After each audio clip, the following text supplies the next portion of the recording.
Should we go? Hello. Hi, my name's Kath. I'm one of the anaesthetic consultants at Manchester Children's Hospital in the UK. And I'm Marie, the tracheostomy nurse specialist at the Manchester Children's Hospital. Hope you can hear us okay. So we're going to talk to you, well, I don't know how long really, but we're going to talk to you a little bit about paediatric tracheostomy quality improvement initiatives that we've implemented. Some through the GTC, some before. So I'm going to talk about why I got involved in tracheostomy safety, what we've done and how we've done it, and the big thing is, have we made a difference to safety? And then we're going to talk a little bit about some simulation data of how we trialed some of our emergency algorithms, and then Marie's going to talk a little bit about some local sort of nurse specialist initiatives that we've implemented. So there we go. That's our plan. Does that sound all right with everybody? I can't see you or hear you, so that's strange. Okay. Hang on. Right. So, why did I get involved in paediatric tracheostomy care? Well, I guess as an anaesthetist or anesthesiologist, I was that 2 a.m. person that got called to the disasters on the wards at 2 a.m. with not much at my fingertips, really. I was also, so I've been a consultant for 5 years here, but as a trainee, I was very aware of the adult national tracheostomy safety project that had been developed in the Northwest. But really, we'd had at least 3 deaths that I was aware of in my 4 years as a consultant here. So that's why I got involved. We didn't really have much safety standardisation of care for children with tracheostomies at that time. The overall mortality, like you can see, is varied between 2 and sort of nearly 60%. The specific trachea mortality, again, is still between 1 and 6%, which isn't insignificant.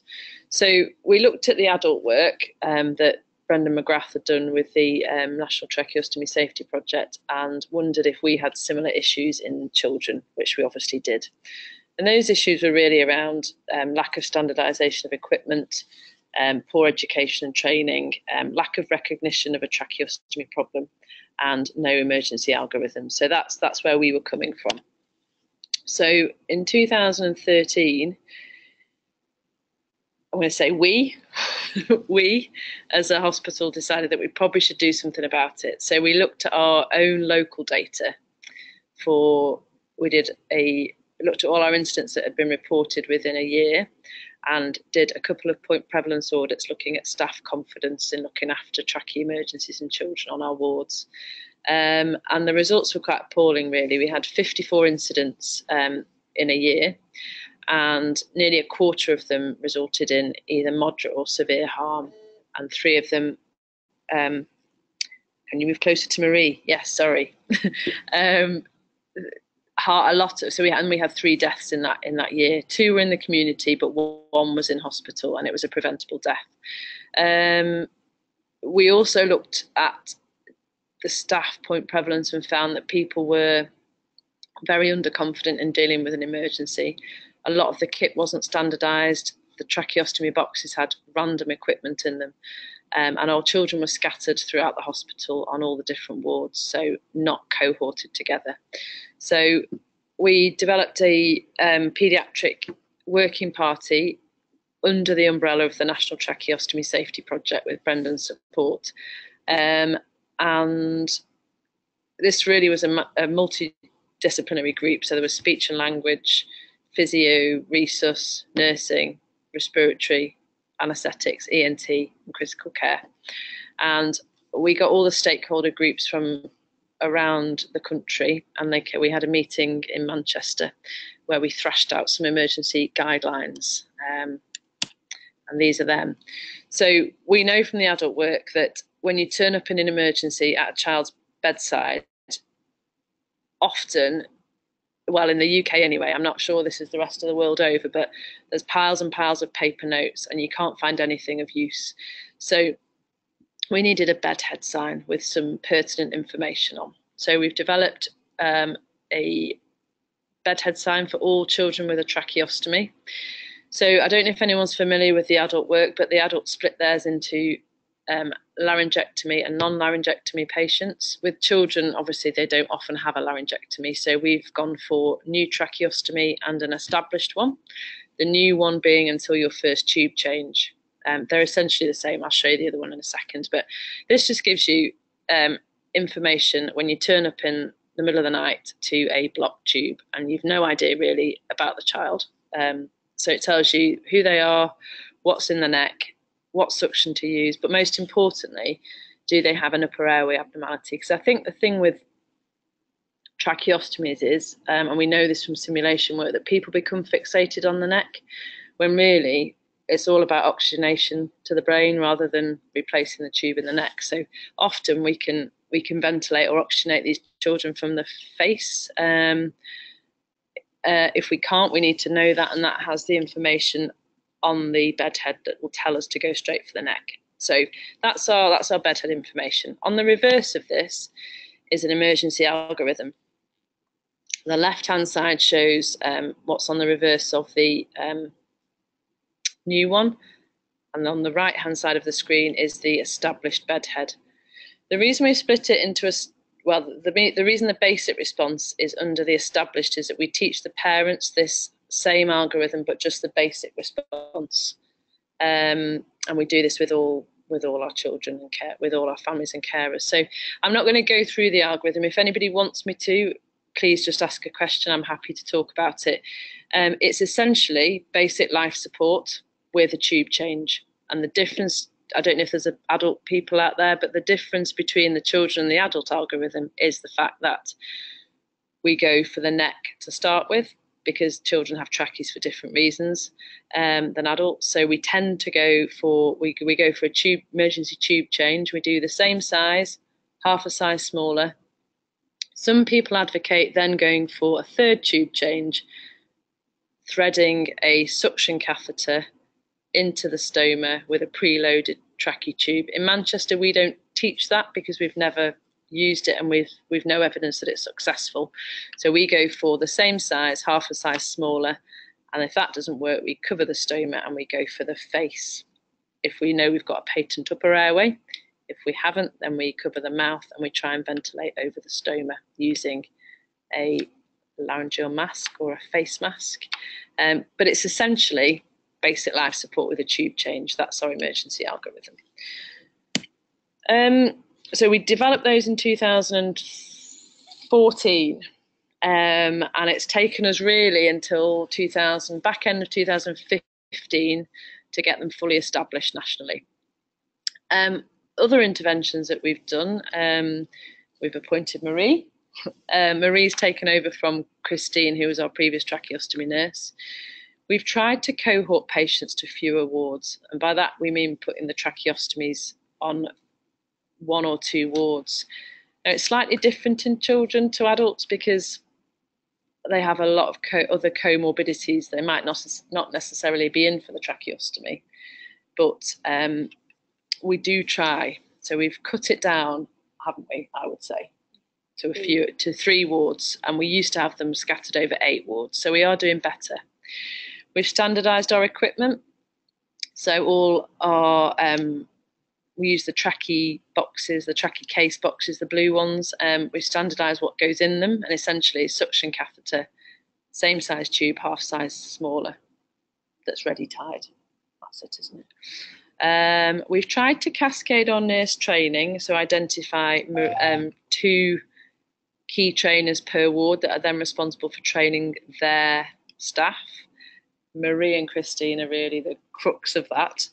And like I say, I think the big thing for children is we're often way behind adult care, I would say by about 10 years, except for probably community. I think because we use the same algorithm in hospital and out of hospital and to parents and carers, the community's been well trained by Marie, essentially. We're not really too fussed about whether they stay in the blue trachea box. We know that kids come in with all sorts of boxes, but they're checked when they come in and we make sure that we know what's in the box. So that's what we've done. This is a bit of a timeline about how we've done it. So our hospital's slightly strange, maybe, as in we had 3 paediatric hospitals within the city. In 2009, those all merged onto one central site. So that was in 2009. 2011, Christine, who was our previous trachea nurse, started some local sort of tracheostomy study days and an emergency management teaching day, which is essentially the algorithm that is now agreed nationally, except it was a local one at that point.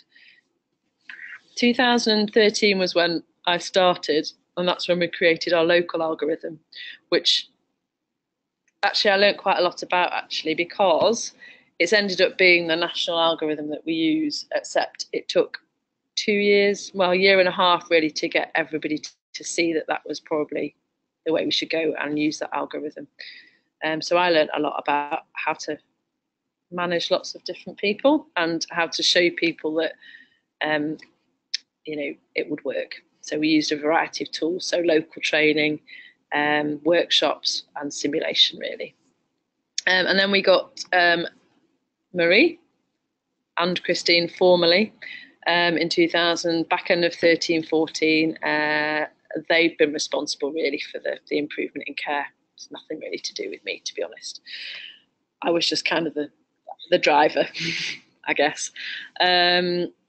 We share it between us. We help each other out. They help me with the medical training. I help them with the nursing training. So it's a real collaborative approach. We have a smallish team, but really we all get on really well, and it's very functional.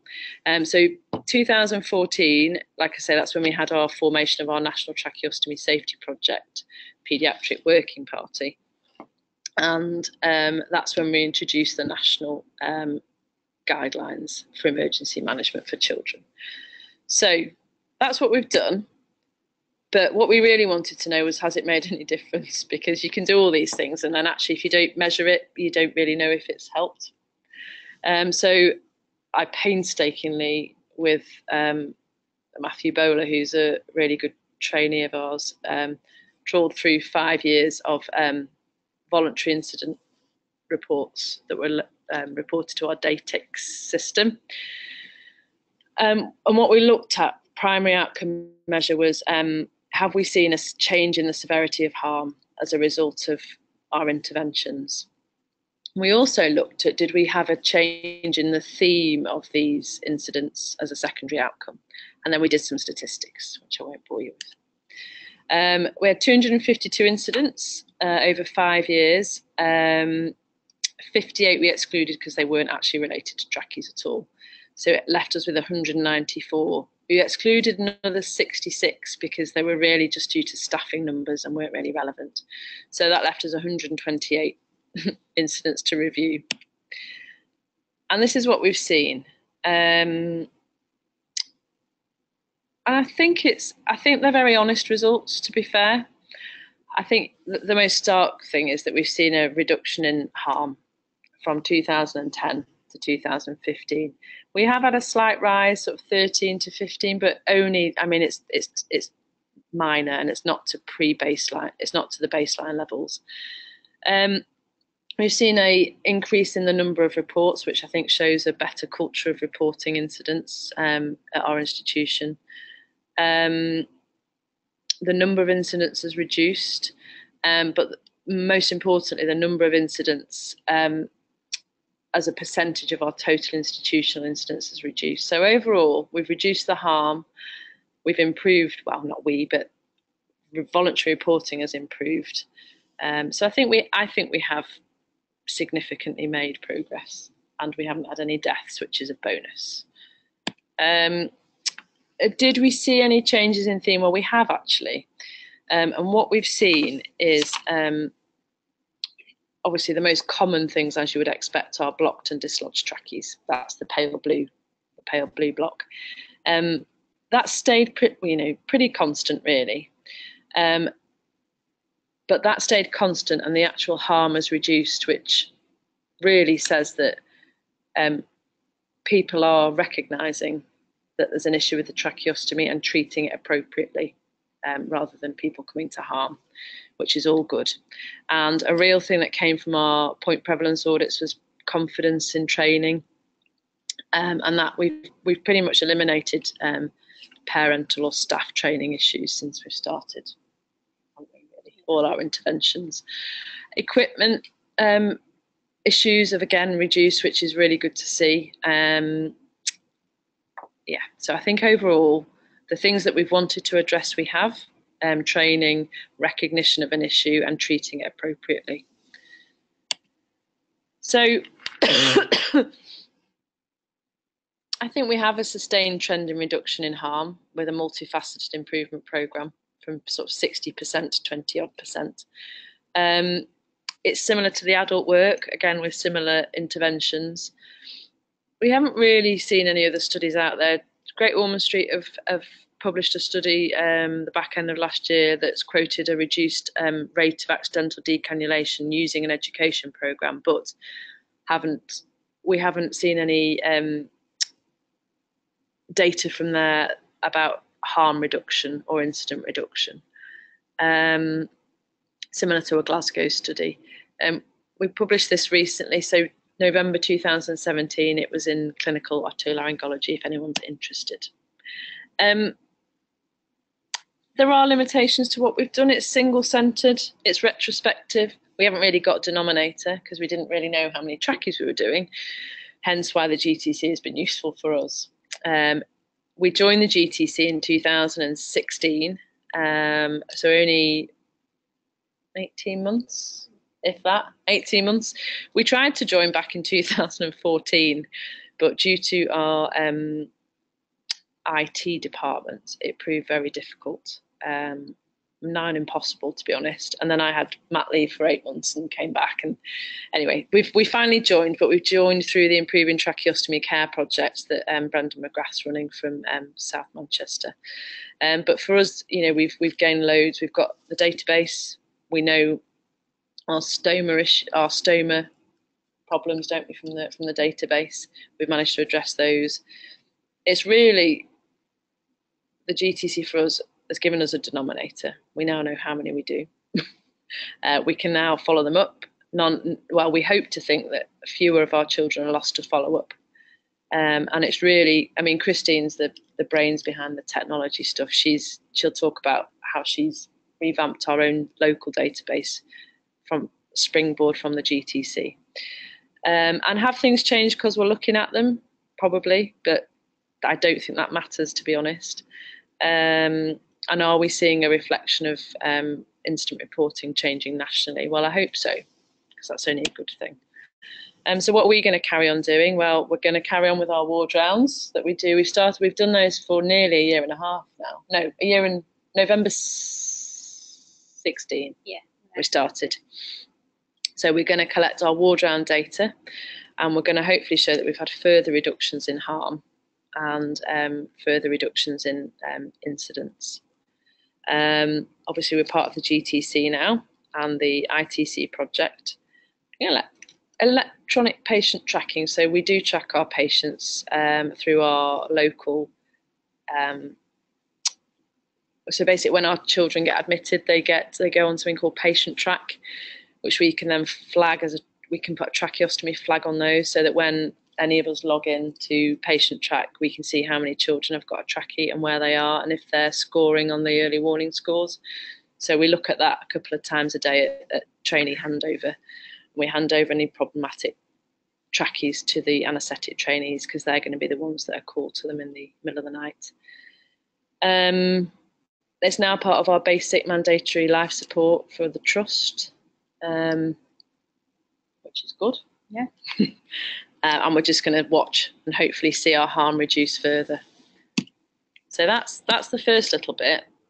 Shall I just carry on talking? And then I'm going to hand over to Christine. I'm just going to talk a little bit about our how we trialled our algorithm. Oops, let's just go back. So talked a little bit about well, I said how we developed the paediatric emergency algorithms as part of the National Tracheostomy Safety Project. And what we really did was we trialled numerous iterations of the algorithm using a simulator and honed it really, and that was a multidisciplinary approach. That's why we did it. Like I said before, the background of the adult work, children, and in our local institution, kids were dying, and we didn't want to have a replay of that in the future. That was our initial data, which I talked about before. So you can see major and moderate harm were big, unacceptably big. And the key themes from the point prevalence audit that we did at the same time as the incident review was the fact that staff felt there wasn't an emergency algorithm. When we looked at key themes from the incidents, it's the same as the adults had seen: lack of training, poor communication, loss of situational awareness, and lack of recognition of a problem. So we looked at 150 healthcare volunteers. So we had ENT surgeons, trainees, consultants, anaesthetics, nurses. What else did we have? That was pretty much it, really. And we developed a targeted training package, and we looked at pre-training performance and post-training performance. We had two subtly different scenarios, but generally looking at the same outcomes. And we looked at 3 surrogates for performance. We looked at how long it took them to complete the standardised scenario, how quickly they called for help, and how long the mannequin spent with saturations less than 88%. Using this algorithm. Like you can see there, we had a mixture. A lot of them. We had a big cohort of ENT consultants, but that's because who we have access to essentially: ENT trainees, anaesthetic people, and nurses. At 141 in total. And this is just a summary of the results, really. As you can see from here, that they're all significant results. The time taken to complete the scenario reduces.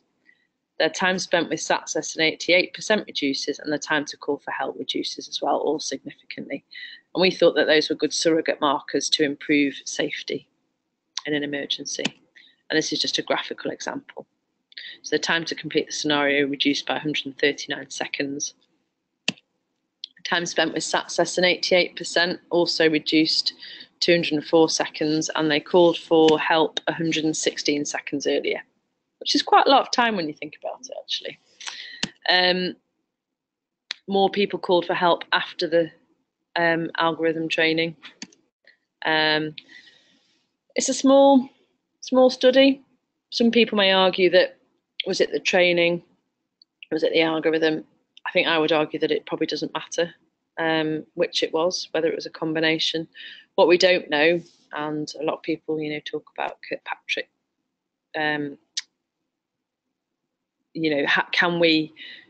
How often do we need to repeat this for them to stay competent? And we don't know is the answer. But what we do is we tend to train all our nurses. How long do you do the nurses? Yeah, annually, so they get annual training. With the basic life support. With BLS, yeah. That's how we've got around. Because what we were finding is that we had people that were lost to refreshers, I want to call it, because it wasn't part of a mandatory thing. So making it mandatory for us with BLS has really changed that, hasn't it? I do the medical side, and I do that. We get trainees every 3, 6, and 12 months, so they get training then, and they also get refresher sims every now and then throughout their time with us. That's it, really. And this just shows this is, for those not in the UK, this is who we have support from for our paediatric NTSP resources. If anybody wants them, they're free and available via the NTSP website. Feel free to use them if you think they'd be of any use, or just ignore them if you don't.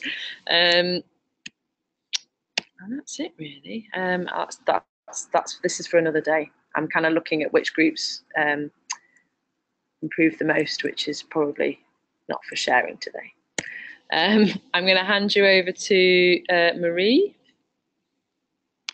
Talk a little bit about what else we've done. I can't think what else we've done. My mind's...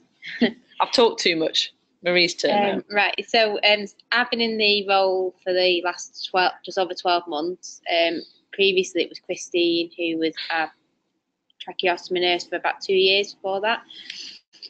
So in the last 12 months, we've currently we've looked at implementing monthly tracheostomy study days for all the ward staff and community nurses. We also developed and are currently implementing a central store cupboard for all our tracheostomy tubes to help reduce cost and wastage of stock. We've also started doing basic life support training for community nurses and carers that are caring for the children in the community. And we do our, like Kath said earlier, we do our weekly tracheostomy ward rounds. Do I say who's on those? Yeah, I've got all she's coming up. Shut up. So the central store cupboard is since when I first started the job, we looked at all the stock that we currently have on all the wards and how much are expiring and are getting wasted, which shows that we're wasting a large amount of stock. I think it's about £12,000 currently in expired tubes that we're not using. So the idea is by implementing a central store cupboard, which will be based in our theatres, it will reduce the wastage of stocks at wards, and it will improve cost effectiveness. It will also improve patient care by delaying if we need to change a tube for a reason, going into a longer length or a different size and we didn't have that stock. Having the store cupboard will reduce the time that they have to wait.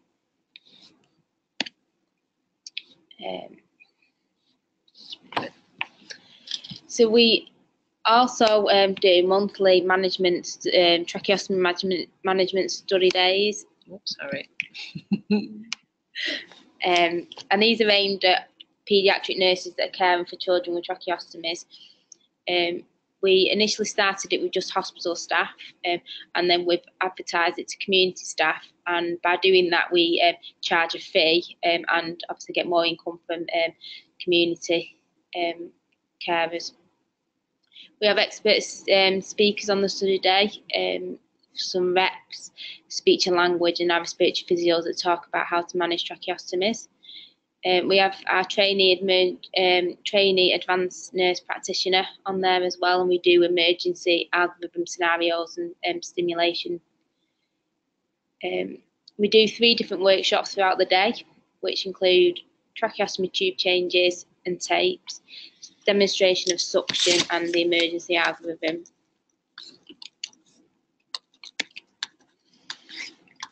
So while I've been enrolled, we've had a lot of contact from community teams and carers about getting refreshers of the basic life support, because all the carers get a basic life support training before the patient is discharged, and then it's not refreshed. So we've started doing training in the community, which cover the emergency algorithm and upper airway ventilation, handheld ventilation with ambi bags. And this is, we're aiming to develop this service more further by offering it to more community teams. We've only done it to 2 community teams at present. Then our weekly ward rounds, so we do them every Monday around dinner time, and they have been running for about just over 12 months. Yeah, it must be. It's November 16th, yeah. So it's, yeah. And the people attend. We have Kath, our anaesthetist, ENT doctors, a trainee advanced nurse practitioner, myself. We have speech and language. We have the family liaison from critical care, and we've just got on board our respiratory consultant and long-term vent coordinator as well. And through the meetings, we discuss all our patients that are on the wards, any issues that have been highlighted throughout the week, and then the patients that we do have concerns about that needs treatment or care, we would then go and see them by the bedside. And then I update the GTC database after the round, so it's updated weekly. So yeah, we discuss all the patients that have been in with throughout the week, what day they got admitted, when they got, how long they stayed for, and if there's anything, incidents or harm that's caused during that admission, and then CAF updates the database. We've also got now an electronic database that has all our tracheostomy patients on, and we do it through our electronic records, so we can add data to it, and that flags up every time they get admitted, the patient, and then we can also put like indicate jobs and what needs to be done if there's any problems with the patient. Marie's underselling herself here because it's brilliant. It talks to our EPR. It's really brilliant. Yeah, so it links with all our electronic systems, and everyone that has a login can see it. So it's really good. Yeah, I think it is, isn't it? And so it's springboarded us, hasn't it, to do perhaps a lot of the things that we were thinking about doing. Yeah, it's got us together as a team. I think it helps us weekly catch up, and it does, and it helps, and also the what do you call it? The non-medical or the social stuff. Yeah. You probably get a bit more support, don't you? Because poor Marie has to go to all the difficult social meetings. Discharge meetings. Yeah. And I think, do you feel a bit more supported having definitely. us? Yeah. Yeah, it does help. Because they're often not the easiest patients socially. No. Are they? And a lot of them have a lot of complex needs. So I think that's really helped. And I've learned a lot, definitely, from that point of view. Because we aim to get our children home within 24 days of insertion with trachea, and about just under 50% of our patients we do that with, and the ones we don't are usually long-term ventilated or have quite social concerns, child protection issues and things like that. And I think we're going to use our database and our so what we do is I get all the incidents that have been reported on a monthly basis from the clinical effectiveness people. They send me all the tracheostomy related incidents.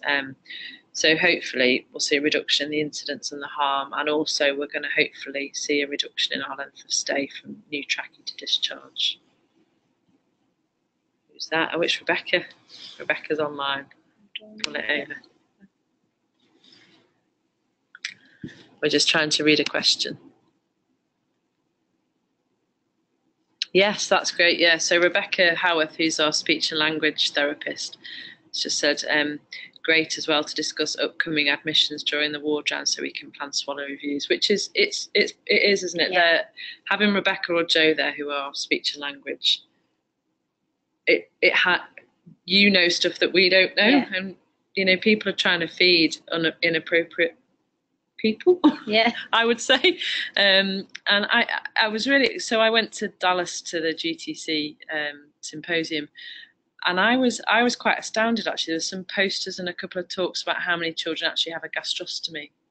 I'm not sure that many of ours do. No, a lot of them feed orally or they do temporarily. They do, and I was really interested to see what the difference in the populations were. Why we don't have so many? Yeah, maybe we should. I'm not sure, but maybe Rebecca could put her 2 pennyworth in about that, because I don't know what the answer is.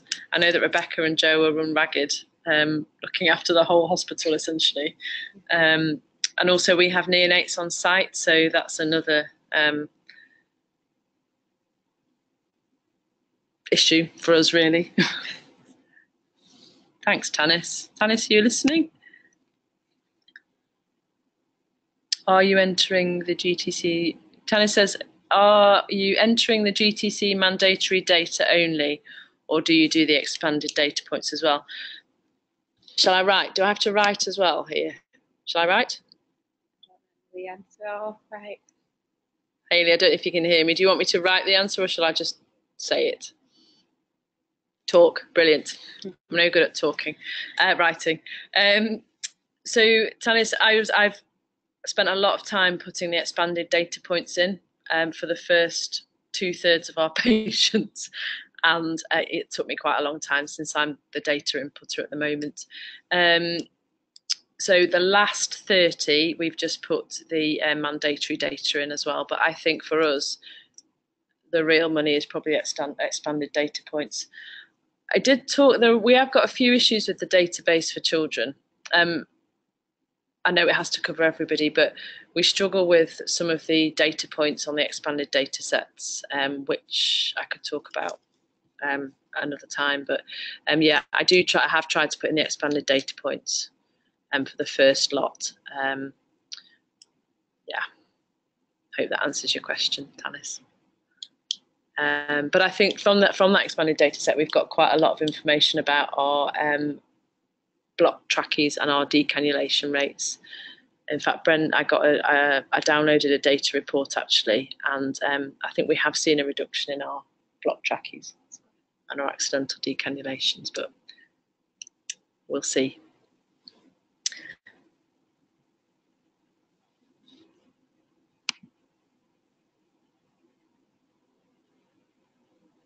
Oh, Tanis, thank you. And like I said at the, so Tanis is just saying about to send my database comments to the GTC committee for the database work, and I will do. And I did talk to someone briefly in Dallas, and I just said I have got a Word document that with a few points as I've gone through, and thought maybe that's a bit tricky for me to enter, or I wasn't quite sure how to enter it. So I can send that definitely. And they weren't criticisms, they were just comments to try and sort of develop the database to make it slightly more user-friendly for kids maybe. But yeah, and I need to show Marie how to put the data in because have you got access yet? No, I've not. No. So yeah, we just need to get Marie access, and then I don't have to do it. Yeah. That's it. What else can anything else you want to share? Oh, difficult. So Haley's talking about maybe talk about, is it difficult to get support for getting designated people into the tracheostomy nurse specialist role? Business case, it was fairly straightforward for us, wasn't it? Yeah, so Christine did it, had to do a business case, and then my role was to take, because Christine's gone into doing the trainee advanced nurse practitioner, so I came in as a secondment for 6 months, and I had to do another business case to keep me in post and to make myself permanent. But I think for my data and the amount of training that we do for families and carers, I can't see how we couldn't have this role in place. I think the key to securing you is data.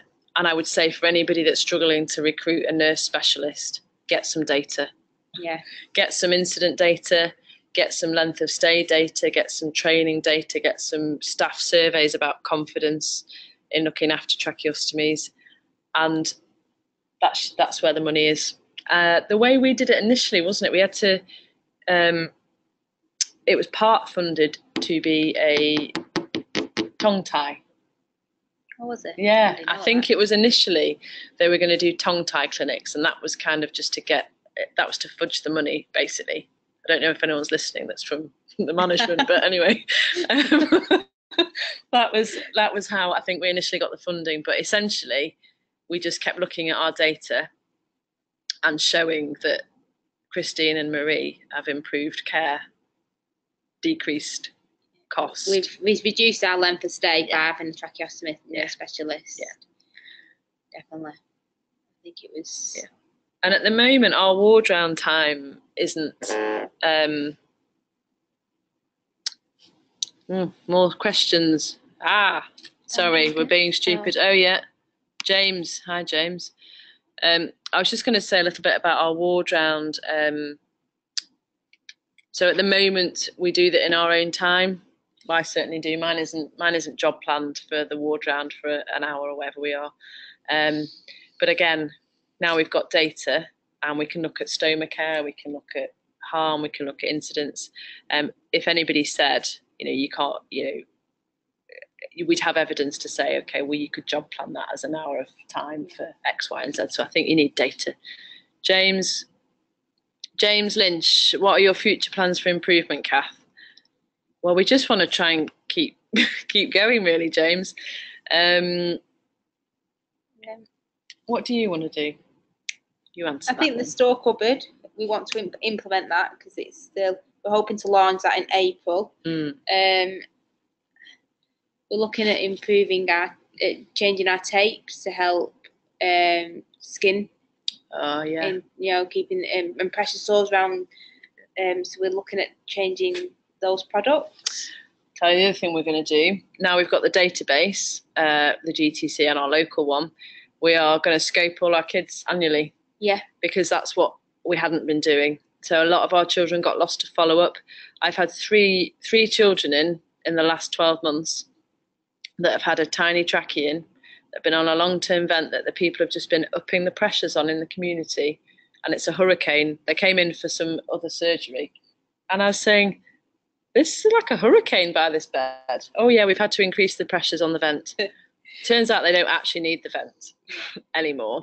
So I think for us, the ward round and the database, etc., will mean that we can give those children better care. We can either get them decannulated, get them off long-term vent, or upsize the trachees if they need them upsizing. Yeah. So yeah, that's where we're going, James, with that. It's a question from Melissa Keesing. How do you do daily track changes when teaching new parents? So we start our we don't do daily tape changes in the first 7 days until they've had the first tube change. We then, on day 8, we start training with tapes and tube changes. We start with a mannequin with the parents, and then they either, depending on how confident they are, they either jump in and do it themselves with support from myself, or they observe a nurse is doing it. I think we tend to do our tape changes and tube changes together in the first couple of weeks, just so that we can get them home, because we aim to get them home within 24 days. So it tends to be that we do a tube change every day with tape changes. Does that answer your question, Melissa and Debbie? Hope so. I think that's oh, here we go. Oh yes, thank you. Good. That's Tanis. Thanks, Tanis. Thanks for coming on. I didn't realise so many people joined. Anything else you want to talk about? No, I like them talked out.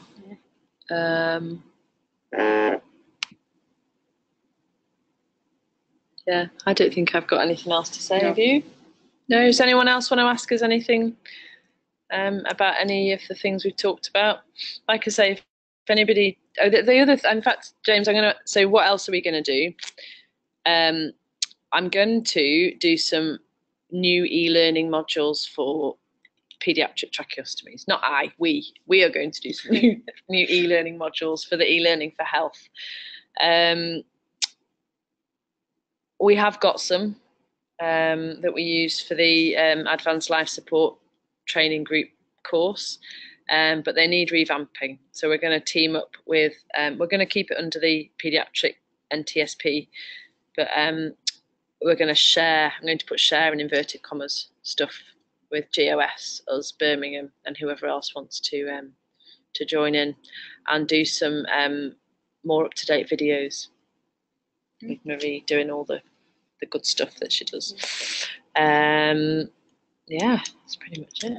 We've got we're looking at doing guidelines for transferring from HDU in the first week. Yes.